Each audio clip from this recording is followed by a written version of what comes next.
Gusto nyo bang tumaas o ma-maintain ang kulay green sa inyong dashboard tulad nito? Kung interesado ka, tapusin mo ang video ko na ito. So let's go!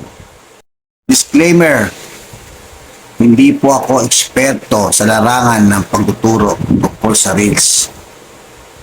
Ang sasabihin ko sa inyong tip ay base lang po sa experience ko.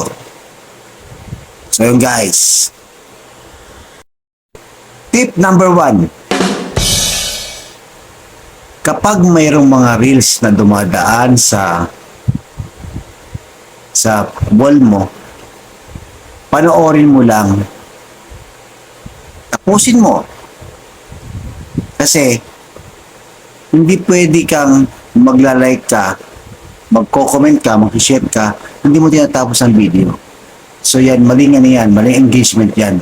So guys, kung gusto mong tumaas ang engagement mo, gawin mo yun. Alam ang tip,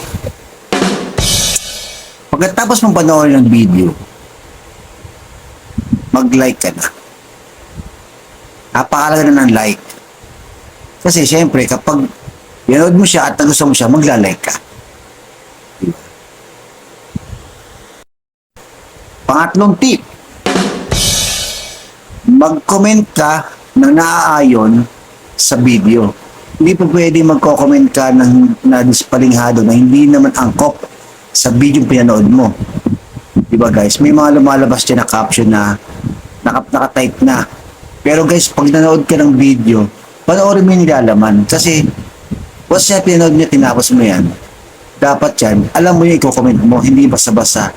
Minsan, ang video tungkol sa mga pagkain.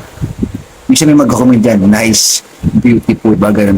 So, dapat, pag nag-comment ka, dapat naaayon yon sa video na napanood mo.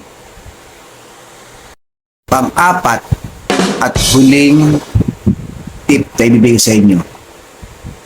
Matapos mong panoorin, i-like, mag-comment, please, ito ang gawin nyo, i-share mo yung video yung pinanood mo.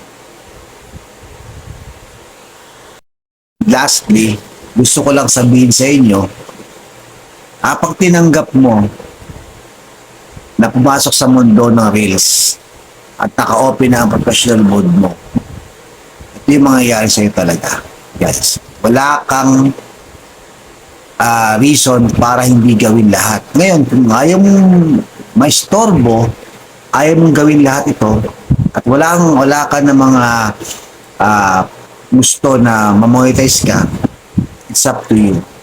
Hindi ka binabawalan ni Meta na gawin yan.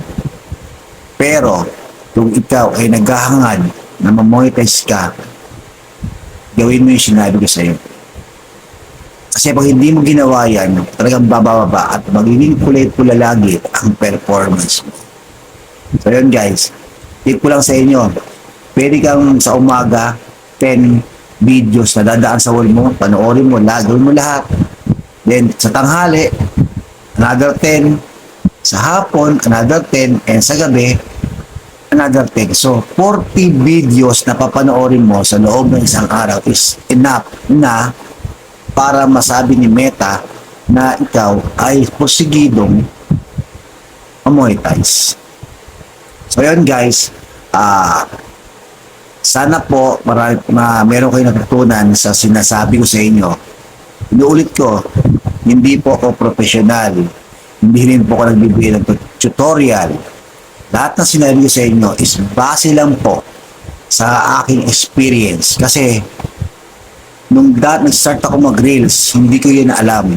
Wala akong alam sa ganyan. So, ang nakita ko, bakit nagiging kulay pula yung aking performance. Until, may napanood ako sa Facebook, sa reels na ganun pala yung mangyayari.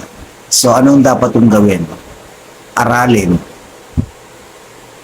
Manood ng mga videos na sa tingin ko naman totoo naman talaga na ayoko magbigay ng tutorial na magiging Hindi ka sasamaan ng iba.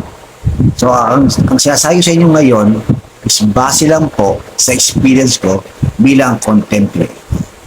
So, yun guys. Sana tapusin niyo po itong video ko na to kasi I'm sure mayroon kayong magpulot na magandang aral dito. So, yun guys. Maraming salamat and good evening po sa inyo lahat. Boy Kulas Pilosopo, nag-uula.